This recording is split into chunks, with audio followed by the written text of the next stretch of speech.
6 janvier 2021. Le Capitole, symbole de la démocratie américaine, est attaqué. And breaking news tonight, the deadly siege on Congress as an angry pro-Trump mob storms the U.S. Capitol. We've seen shocking images of chaos, rioters rushing past barricades and police up the Capitol steps.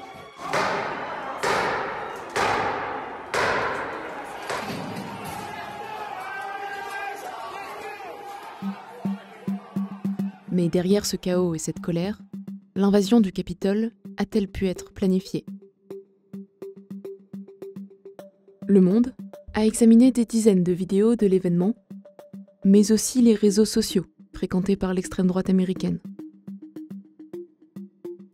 Il montre le rôle central joué par certains groupes paramilitaires dans l'irruption au sein du Capitole et trahissent l'existence d'un plan pour y parvenir. Ils exposent la proximité entre ces milices et certaines personnalités proches de l'ancien président Donald Trump.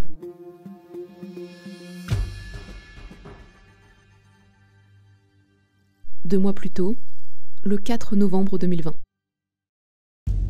This is a fraud on the American public. We were getting ready to win this election. Frankly, we did win this election. Malgré sa défaite à l'élection présidentielle américaine, Donald Trump refuse de s'avouer vaincu. Partout dans le pays, ses partisans organisent des manifestations contre ce qu'ils considèrent comme de la fraude électorale. Parmi eux, des militants armés et équipés de tenues paramilitaires. Ils sont notamment affiliés à deux groupes, les Proud Boys et les Housekeepers. We have men already stationed outside DC as a nuclear option in case they attempt to remove the president illegally. We will step in and stop it. 19 décembre. Trump appelle à une grande manifestation à Washington le jour où les résultats de l'élection doivent être certifiés par le Sénat. Sur ce forum pro-Trump, qui compte plusieurs millions de vues par mois, les partisans du président s'organisent. Cette carte est notamment partagée à de nombreuses reprises dans des messages supprimés depuis. Les positions des tunnels d'accès souterrains du Capitole, ainsi qu'un périmètre d'encerclement du complexe, y sont notamment indiqués. Certains parlent d'entrer à l'intérieur du bâtiment. Une manifestation ne suffira pas à faire changer le Congrès d'avis. Pas si nous restons à l'extérieur. En revanche... Quelques jours avant le 6 janvier, les Proud Boys et les Housekeepers annoncent qu'ils prendront part à l'événement. Les Proud Boys seront là en nombre record le 6 janvier, mais cette fois avec une surprise. Nous ne porterons pas nos traditionnelles couleurs noires et jaunes. Nous serons présents incognito et nous nous répandrons à travers Washington par petites équipes.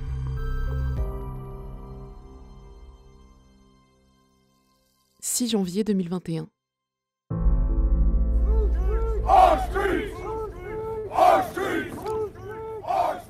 Un membre des Proud Boys filme en direct un groupe d'individus dans les rues de Washington. Deux hommes mènent la marche. Ethan Nordin, dit Rufio, et Joe Biggs, deux membres dirigeants des Proud Boys. Enrique Tarrio, le leader officiel du groupe, a été arrêté quelques jours plus tôt et interdit de séjour dans la ville. Derrière eux, des dizaines d'hommes. À de nombreuses reprises, certains effectuent ce geste. Un signe de ralliement qui signifie « White Power », suprématie blanche.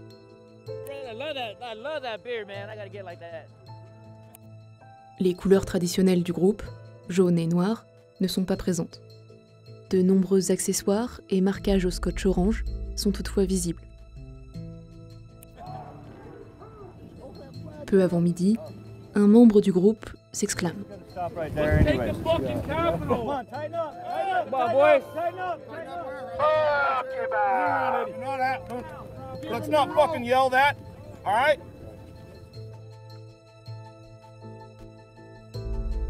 À 2 kilomètres de là, des membres des Housekeepers se rassemblent.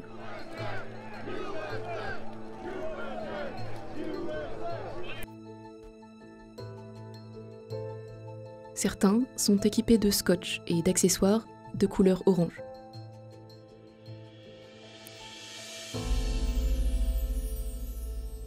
Alors que Donald Trump termine son discours, les Proud Boys, qui n'y ont pas assisté, sont regroupés ici. Des barrières les séparent du bâtiment.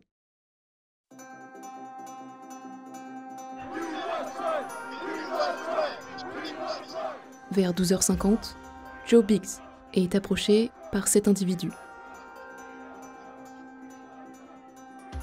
2 minutes plus tard, il est le premier à atteindre les barrières de sécurité.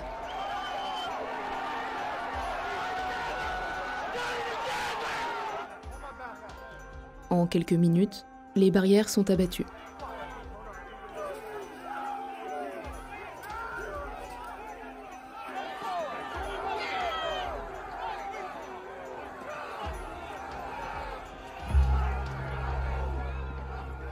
Les manifestants avancent vers le Capitole, où un second périmètre de sécurité les attend.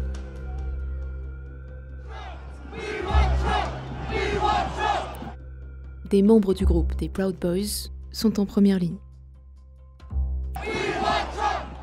L'un d'eux exhorte la foule.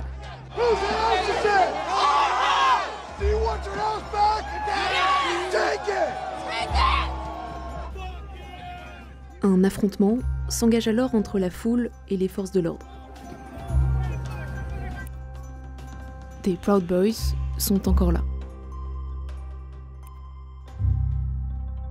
Au même moment, sur l'avenue de la Constitution, les manifestants qui ont assisté au discours de Donald Trump se dirigent vers le Capitole.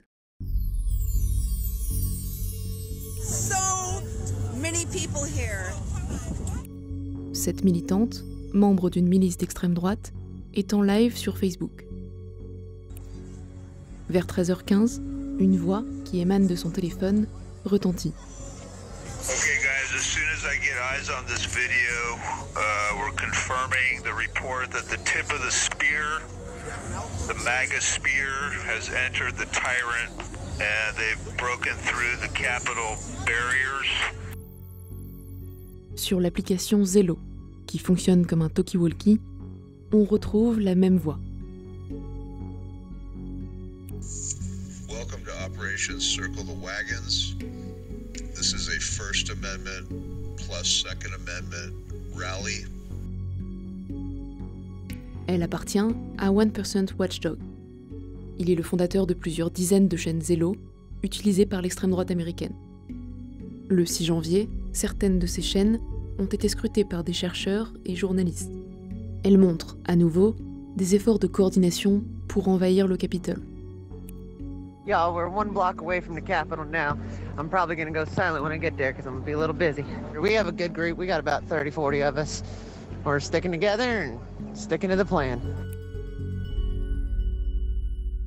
Peu après 14h, une partie des manifestants se rassemble ici.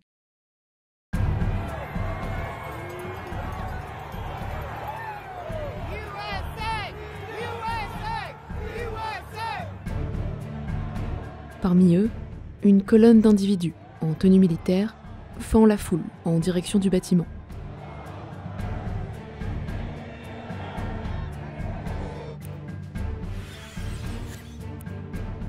Ils arborent des badges des Housekeepers.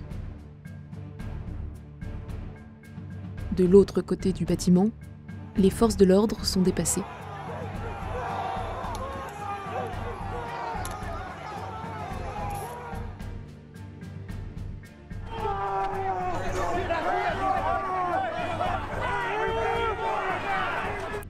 Des Proud Boys, armés de battes de baseball, sont parmi les premiers à atteindre les portes du bâtiment.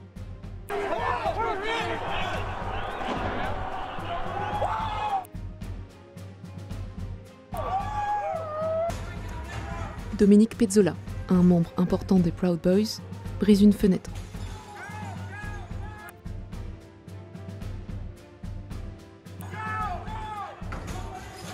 Pour la première fois, les émeutiers pénètrent dans le bâtiment. Pendant plusieurs heures, ils saccagent des bureaux et affrontent les forces de l'ordre. Au total, 5 personnes, dont 4 manifestants et 1 policier, trouvent la mort. Après le 6 janvier, l'administration Trump prend ses distances avec les émeutiers. Those who violently besieged our capital are the opposite of everything this administration stands for. À l'origine de ce siège, pourtant, 2 milices d'extrême droite proches de l'entourage de l'ancien président. Selon une enquête du New York Times, au moins 6 individus ayant participé à l'invasion du Capitole assuraient la veille la sécurité de Roger Stone, un consultant et ami de Donald Trump.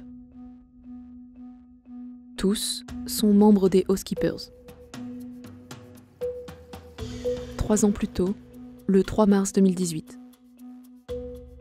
Des Proud Boys assurent cette fois la sécurité de Roger Stone. Ils réalisent le geste suprémaciste blanc. Plus récemment, lors d'une manifestation pro-Trump, le 11 décembre 2020.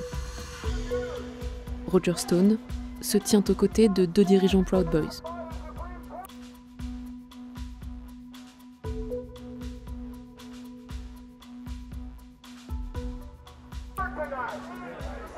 They tell us this election is over. Nothing is over till we say it is.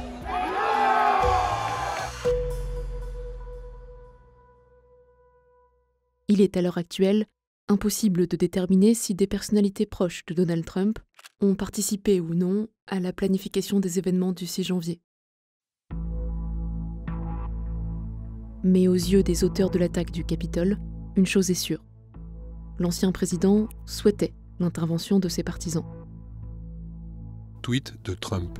Papa dit « Venez à Washington le 6 janvier ». Eh bien, c'est ce qu'on appelle un ordre de marche, les gars. Patriotes, rejoignez l'armée de Donald. Quant aux milices d'extrême droite, elles sont loin d'être découragées. Are you willing tonight to condemn white supremacists and militia groups? I'm willing to do anything. I want to see peace. Then do it, sir. Say it. Do it. Say it. Do you want to call them? What do you want to call them? Give me a name. Give me a white name. Supremacists and white like me to condemn? White supremacists and right Proud militia. Boys, stand back and stand by. But I'll tell you what. Somebody's got to do something about Antifa and the left. Sur Parleur, les Proud Boys accusent réception. Nous nous tenons prêts, monsieur.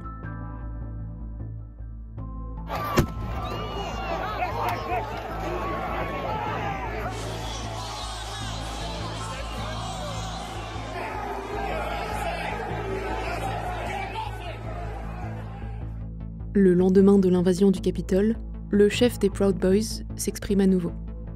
À ceux qui sont actuellement pourchassés par le gouvernement tyrannique et les médias, ne vous laissez pas intimider. C'est le moment de dire « à bas le système ». Et je vous le dis, tenez-vous à l'écart et tenez-vous prêts.